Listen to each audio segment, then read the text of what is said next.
तो वही बात करें गवर्नमेंट ऑफ इंडिया यानी कि रेलवे की तरफ से आपके लिए अप्रेंटिसशिप निकल के आ चुकी है, जिसमें कि आपको अप्रेंटिसशिप करने का मौका मिलेगा रेलवे में। और बात करें इसकी स्टार्टिंग डेट की तो 21 फरवरी 2026 से आप लोग अप्लाई कर सकते हैं और इसकी लास्ट डेट 23 मार्च 2026 है। बात करें एज की तो अगर 23 मार्च 2026 तक अगर आपकी एज 15 साल कंप्लीट हो चुकी है तो आप इस फॉर्म को अप्लाई कर सकते हैं। और आपकी जो मैक्सिमम एज है वो है 24 साल। अगर आप SC ST कैटेगरी से बिलोंग करते हैं तो आपको 5 साल तक की छूट मिलेगी। और अगर आप OBC से बिलोंग करते हैं तो आपको 3 साल की छूट मिलेगी। बात करें फ़ीस की तो अगर आप जनरल कैटेगरी से हैं तो आपकी फ़ीस 100 रुपये है। और अगर आप SC ST या फिर महिला कैटेगरी से हैं तो आपकी कोई भी फ़ीस नहीं है। मतलब अगर आप SC ST या फिर वुमेन हैं तो आपकी कोई भी फ़ीस नहीं पड़ेगी। बाकी अदर जितनी भी कैटेगरी है उनकी 100 रुपये फ़ीस पड़ने वाली है। बात करें अगर आपकी क्वालिफ़िकेशन की तो अगर आप 10th पास आउट हैं और अगर आपने ITI आपने किसी भी ट्रेड से कर रखी है जो कि एफिलेटेड हो NCVT से तो आप इस फॉर्म को भर सकते हैं। तो यहाँ पे ट्रेड लिखी हुई हैं, अगर आपने इनमें से किसी भी ट्रेड से कर रखा है तो आप इसमें फॉर्म अप्लाई कर सकते हैं। तो इसमें ट्रेड है फिटर, वेल्डर, टर्नर, मशीनिस्ट और plumber, carpenter, diesel mechanic, turner, machine grinder, draughtsman civil. अगर आपने इनमें से किसी भी ट्रेड से कर रखी है तो आप इसका फॉर्म अप्लाई कर सकते हैं। आपको रेलवे में अप्रेंटिस करने का मौका मिलेगा।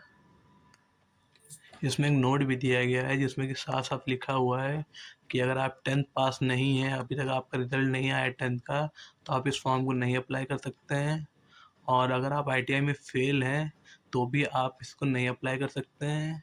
और अगर आपको इसको अप्लाई करना है तो आप 10th पास होने चाहिए और आपके पास ITI का होना चाहिए वहाँ का सर्टिफिकेट। और आपके मिनिमम 10th में 50% मार्क्स होने चाहिए। और अगर आप इंजीनियरिंग ग्रेजुएट्स हैं या फिर डिप्लोमा होल्डर हैं तो भी आप ये फॉर्म नहीं अप्लाई कर सकते हैं। तो ये कुल मिला के ये फॉर्म जो लोग 10th पास आउट हैं और जिन लोगों ने ITI कर रखा है ये फॉर्म सिर्फ उनके लिए होने वाला है।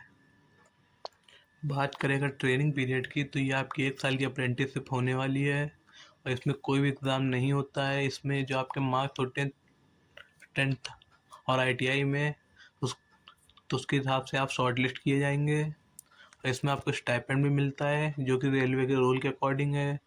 तो स्टाइपेंड मिलेगा वो 7 से 9 हज़ार के बीच में मिलता है।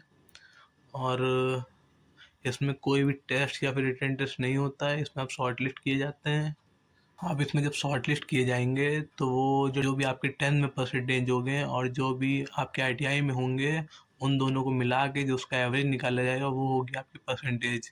जैसे कि मान लीजिए आपने 10th में आपके 80% है और ITI में भी आपके 80% आए हुए हैं, तो अगर इसका एवरेज निकालेंगे तो इसका एवरेज आएगा 80%।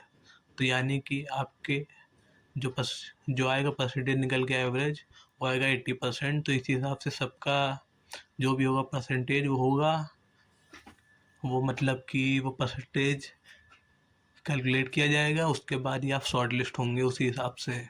ये किसी दो बच्चों के ये सेम निकल के आते हैं मार्क्स, तो जो भी ओल्डर होगा यानी कि जितने भी आपसे पहले 10th कर रखा होगा तो उसको प्रेफरेंस दी जाएगी। तो इसमें ये रूल के अकॉर्डिंग लिखा हुआ है। बात करें अगर डॉक्यूमेंट्स की तो आपके पास कौन कौन से डॉक्यूमेंट्स होने चाहिए, तो आपके पास जो 10th है उसकी मार्कशीट होनी चाहिए और आपके पास बर्थ सर्टिफिकेट होना चाहिए एज अ एज प्रूफ। और आपके पास ITI की मार्कशीट होनी चाहिए और आपके पास NCVT का जो सर्टिफिकेट होता है वो होना चाहिए। और अगर आप किसी भी कैटेगरी से बिलोंग करते हैं तो आपके पास उसका सर्टिफिकेट होना चाहिए, चाहे SC हो, ST हो, OBC हो या फिर EWS है। तो ये सारे डॉक्यूमेंट आपको लगेंगे। अगर आप शॉर्ट लिस्ट हो जाते हैं तो आप वहाँ पे दिखाने होंगे ओरिजिनल। तो यहाँ पे टोटल पोस्ट दी हुई हैं कि किस में कितनी पोस्ट है। बात करें फिटर की तो 16 से 14, इलेक्ट्रीशियन की 12 से 17 और वेल्डर की 532। ऐसे करके जितनी भी ट्रेड हैं उन सबके जो टोटल स्लॉट्स हैं वो दिए हुए हैं। तो आपको इससे पता चल सकता है कि अगर आप अप्लाई करते हैं तो आपको मिलने के चांसेस हैं या नहीं। तो इसमें जितनी भी वो ट्रेड हैं उन सबके स्लॉट्स दिए हुए हैं, आप देख सकते हैं। अब बहुत से लोग पूछते हैं कि अप्रेंटिसशिप करने का क्या फ़ायदा है। तो ये अप्रेंटिसशिप करने का ये फ़ायदा है कि अगर आप रेलवे से अप्रेंटिसशिप करते हैं तो जब भी रेलवे की ग्रुप डी की जो जॉब निकल के आती हैं उसमें आपको कुछ परसेंट का रिजर्वेशन मिलेगा। मान लीजिए अगर आपको 10% का भी मिलता है रिजर्वेशन, तो अगर जो नॉर्मल कैटेगरी है उनका जा रहा 80-90, तो अगर आपने अप्रेंटिसशिप कर रखी होगी तो आपको उस कैटेगरी में आपको देखा जाएगा। तो अगर उनका कट ऑफ जा रहा है 80, तो इसमें शायद जाए 65 या 60 ही जाए, क्योंकि बहुत ज़्यादा लोग रेलवे से अप्रेंटिसशिप नहीं कर पाते हैं बिकॉज ऑफ परसेंटेज। तो अगर आप चाहें तो इससे आप कर सकते हैं, ये एक बहुत बढ़िया मौका, अगर आप रेलवे में जॉब करना चाहते हैं आगे जाके तो आप ये कर सकते हैं। और ये रेलवे की अप्रेंटिसशिप नंबर 1 पे आती है।